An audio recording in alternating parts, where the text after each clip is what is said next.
Jeune 2.0. Sois un modèle.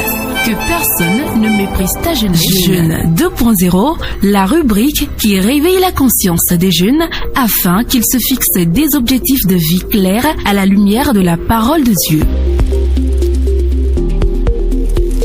Jeune 2.0, que personne ne méprise ta jeunesse, sois un modèle.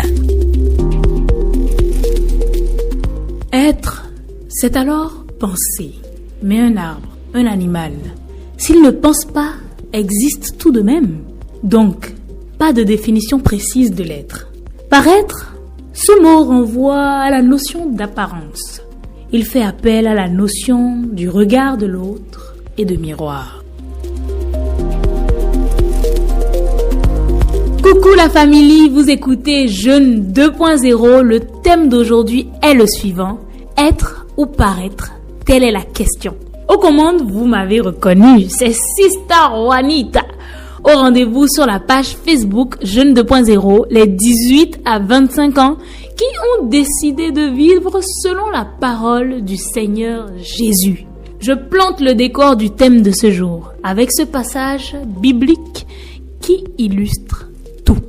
Ayez en vous les sentiments qui étaient en Jésus-Christ, lequel, existant en forme de Dieu, n'a point regardé comme une proie à arracher d'être égal avec Dieu, mais s'est dépouillé lui-même, en prenant une forme de serviteur, en devenant semblable aux hommes, et ayant paru comme un simple homme, il s'est humilié lui-même, se rendant obéissant jusqu'à la mort, même jusqu'à la mort de la croix.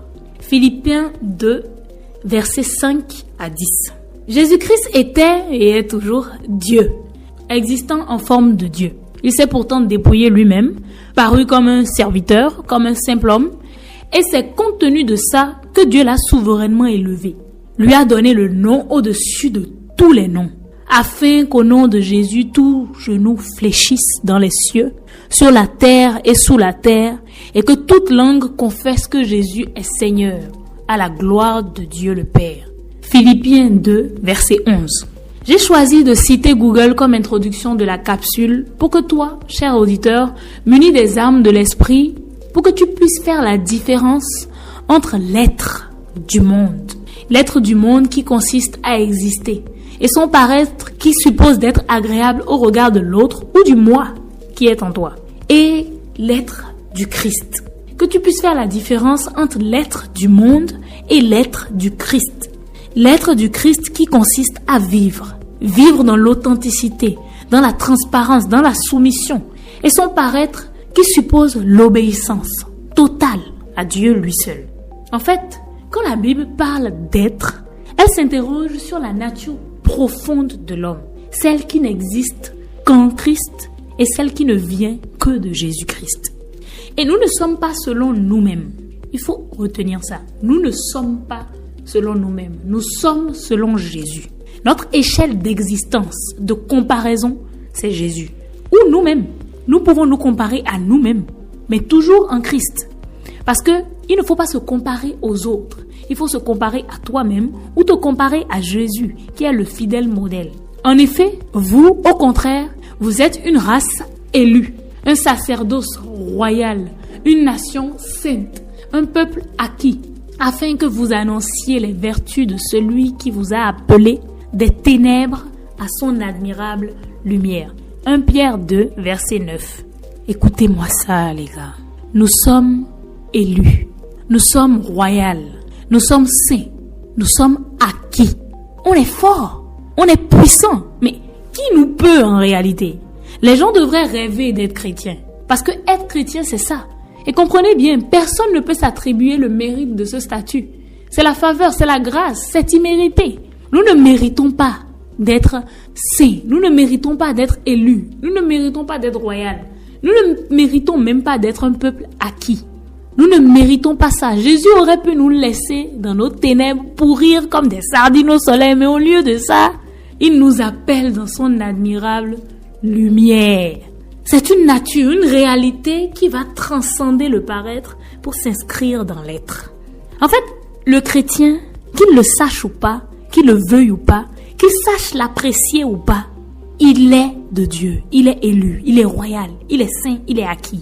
Et c'est ce que nous sommes en Jésus-Christ. Pourtant, nous devons nous attarder sur le personnage de Jésus lui-même. Jésus à qui il a été donné de se revêtir d'un fin lin éclatant, pur, car le fin lin, ce sont les œuvres justes des saints, Apocalypse 19, verset 8, paraissait pourtant comme une faible plante, comme un rejeton qui sort d'une terre desséchée. Il n'avait ni beauté, ni éclat pour attirer nos regards, et son aspect n'avait rien pour nous plaire, méprisé et abandonné des hommes, homme de douleur, et habitué à la souffrance, semblable à celui dont on détourne le regard. Nous l'avons dédaigné, nous avons fait de lui aucun cas. Ésaïe 53, versets 2 à 3. Voici la vérité au sujet de Jésus-Christ. Jésus-Christ n'était certainement pas un David Beckham, un Leonardo DiCaprio ou un Neymar, non. Il nous a révélé que le Christ n'était pas venu pour attirer les regards sur lui. Il est né dans une étable en compagnie d'animaux, lui à qui avait été offert pourtant l'encens, l'or et la myrrhe. Notre Seigneur n'était pas un homme qui paraissait bling-bling. Notre Seigneur n'était pas frais. Il a délibérément évité tout ce qui pouvait attirer les feux des projecteurs sur sa personne physique. Jésus-Christ n'a pas cherché à paraître. Il a préféré laisser les gens découvrir son être, ce qu'il est vraiment, à travers ses œuvres, son contact avec eux. Et c'est lui notre modèle. C'est le Christ, c'est pas le monde. Christ n'a jamais cherché à impressionner quelqu'un avec sa coiffure. Il n'a jamais cherché à impressionner quelqu'un avec les dernières chaussures à la mode. Il n'a pas essayé d'impressionner quelqu'un avec la dernière jaquette ou le dernier jean boyfriend. Par contre, tous ceux qui l'approchaient découvraient le cœur d'un homme humble, simple, rempli d'amour et de compassion pour son prochain. Mais qu'est-ce qui nous motive, les gars? Qu'est-ce qui motive notre paraître? Quand on s'habille, qu'est-ce qu'on a en tête? Est-ce que notre paraître prime sur notre être? Quels sont les intérêts de Dieu dans notre façon de nous habiller, dans notre façon de nous présenter? Les gars, toutes les fois où nous cherchons à plaire aux gens, à attirer leur regard sur nous, Dieu n'est pas en accord avec nous. À aucun moment. Et maintenant, est-ce la faveur des hommes que je désire ou celle de Dieu? Est-ce que je cherche à plaire aux hommes? Si je plaisais encore aux hommes, je ne serais pas serviteur de Christ. Galates 1, verset 10. Alors voilà les gars, je nous laisse réfléchir. Choisissez l'être au détriment du paraître. C'est le seul moyen que nous avons de voir sa lumière tous les jours dans notre vie. C'est le seul moyen que nous avons d'être en paix en lui. Au plaisir de te lire dans la Safe Place des Jeunes 2.0. Bisous et que Dieu te bénisse abondamment.